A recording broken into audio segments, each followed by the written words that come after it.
Moi, c'est Audrey Boulet. Je suis copropriétaire avec mon conjoint de la bergerie Les Brebis du Beau-Rivage. On est situé à Saint-Nicolas, sur la rive sud de Québec. Donc là, on vient de terminer la traite. Ici, vous êtes dans la bergerie des laitières. Donc, on a deux groupes de brebis en lait, donc les fins de lactation, puis les débuts de lactation. Donc, vous allez voir ça un peu plus tard dans la vidéo là, quand on va être à la traite.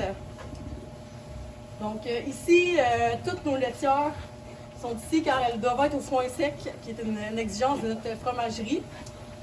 Donc, on nourrit aux petites balles, principalement de deuxième coupe de graminées. Donc, on a aménagé la bergerie pour être capable de faire 3 groupes de brebis. Donc, ici, on a un grand parc qu'on peut mettre à peu près 70 brebis. Puis ici, on a 2 parcs qu'on peut moduler pour avoir des groupes de différentes tailles. Là. Donc, on peut avoir environ 150 brebis en lactation là, dans cette bergerie-là. On fait un contrôle laitier à tous les mois. Ça fait environ une dizaine de jours que les dernières brebis, on y va. Donc, on a eu un groupe d'agnolage fin novembre, début décembre. Puis on en a eu un autre à la fin septembre. Donc, ça fait environ une quarantaine de brebis en début de lactation. Puis on a aussi un autre groupe qui ont agnolé au printemps, qui sont vraiment en fin de lactation. Si on utilise des balances à lait pour faire le contrôle laitier. Donc ça, c'est le groupe des débuts de lactation. Donc nous, tout est noté dans le logiciel bergère. Puis ensuite, on envoie toutes nos données à Génovis.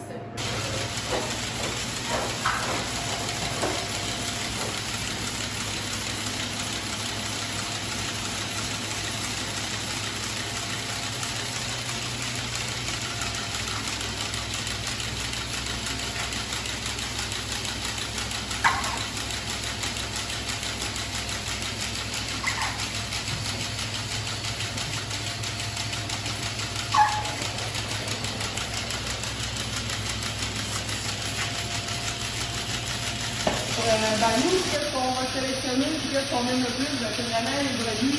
Comme celle-là, elle a plus que c'est des brebis 3-4 ans, que les filles qui tiennent encore, qui ont encore des bouquets, qui se difficiles. Puis qu'en début de lactation, ils vont donner plus que 3-4 litres. Là. Donc celle-là, c'est pas mal sûr que ça va être un bon 2 litres ce matin. Comme celle-là ici, qu'on vient de faire aussi, elle va avoir donné son 2 litres ce matin, puis hier soir, elle a donné plus qu'un litre et demi aussi, là, donc c'est ça qu'on aime, puis c'est ça qu'on veut. Alors, ça, c'est le groupe qui est en fin d'actation. Ils ont annulé entre mars et mai. Ça fait 7 à 9 mois qu'ils sont en lait. Puis, on les traite une fois par jour depuis la mi-juin environ. Les brebis là, vont donner à peu près 0,7 à peut-être 1 litre de lait là, au maximum.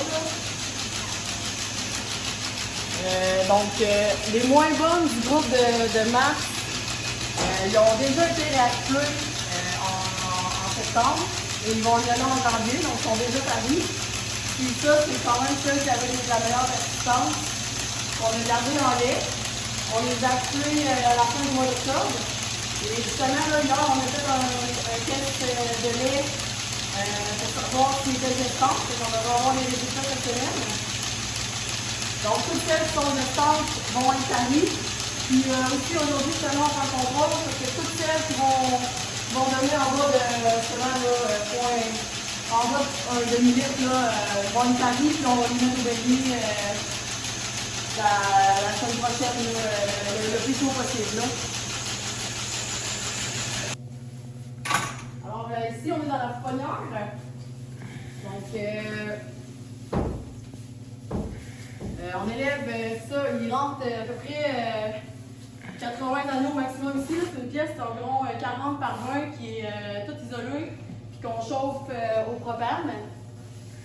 En réalité, la première semaine, on tient ça entre 15 et 20 degrés Celsius. Puis après ça, on va baisser graduellement jusqu'à environ 7 degrés Celsius, qui va être la température quand ils vont être sevrés dans l'autre bergerie. Là.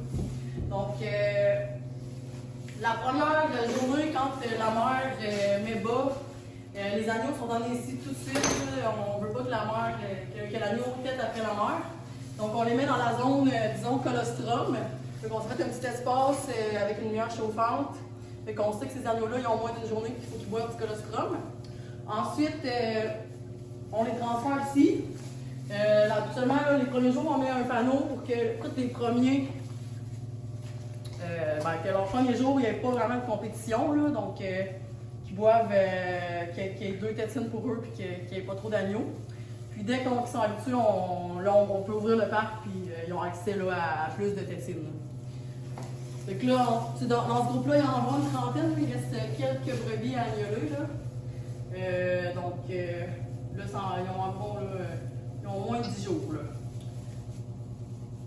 Fait qu'on laisse quand même accès à du foin, puis on va être à veille de mettre d'amouler début agneau à ce groupe-là aussi.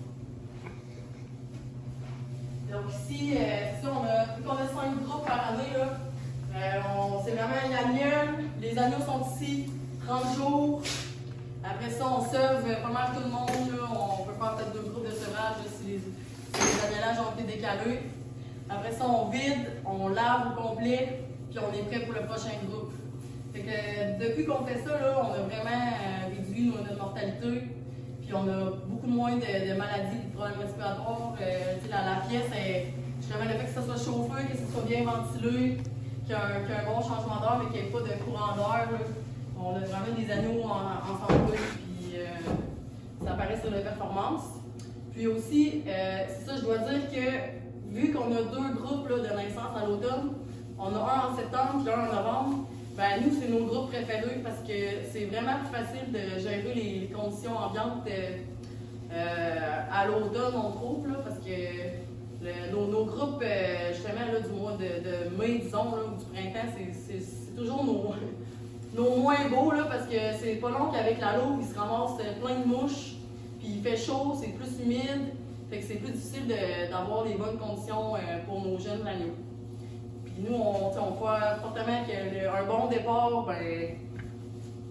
après ça, ça fait une bonne croissance. Là. Vous allez le voir, là, nos agneaux de 2 mois là, sont super beaux. Puis après ça fait des meilleurs agnelles aussi pour nos agnelles de remplacement. Je pense quand ils ont des bonnes croissances et ont une bonne santé dès leur jeune âge, on a des bons sujets reproducteurs par la suite. Puis on fait quand même une sélection par rapport à ça.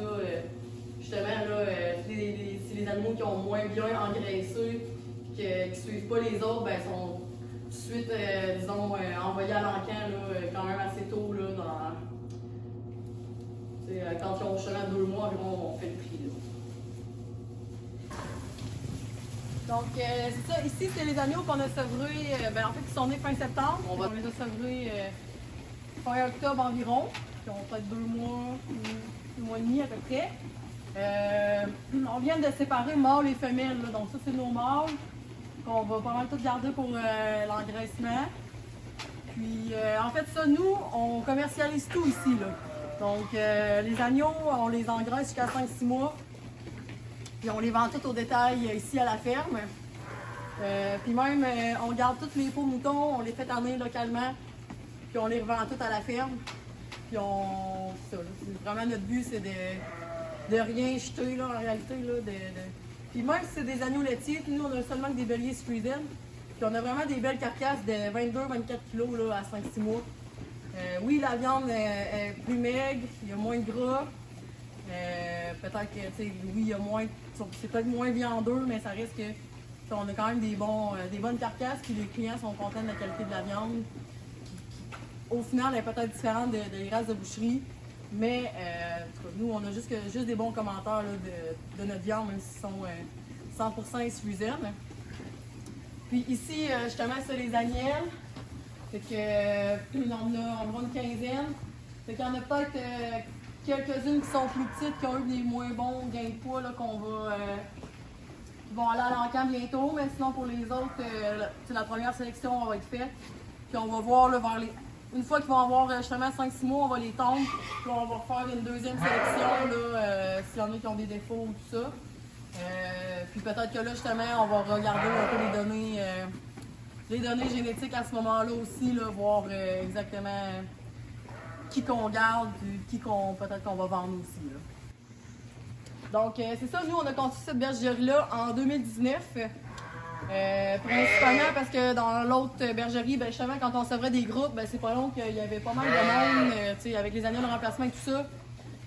On manquait de place. Donc, et aussi, la deuxième raison, c'est qu'on voulait réduire nos coûts d'alimentation.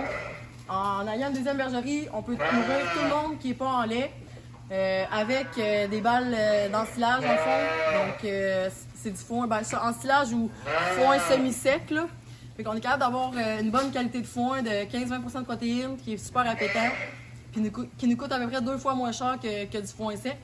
Puis en plus, ça permet de réduire le grain qu'on donne ici, vu que le foin est déjà excellent. Donc ici, on a vraiment nos agneaux en engraissement, nos jeunes femelles, d'autres agnelles, là, eux autres qui ont environ 8-10 mois, là, sont nés au printemps, qui sont en accouplement actuellement. Puis on a d'autres agnelles qui vont agneler là, en janvier, puis en mars prochain. Donc c'est ça, comme vous voyez, c'est pas plein, on a une capacité là, de presque doubler le troupeau là, en ce moment. Là.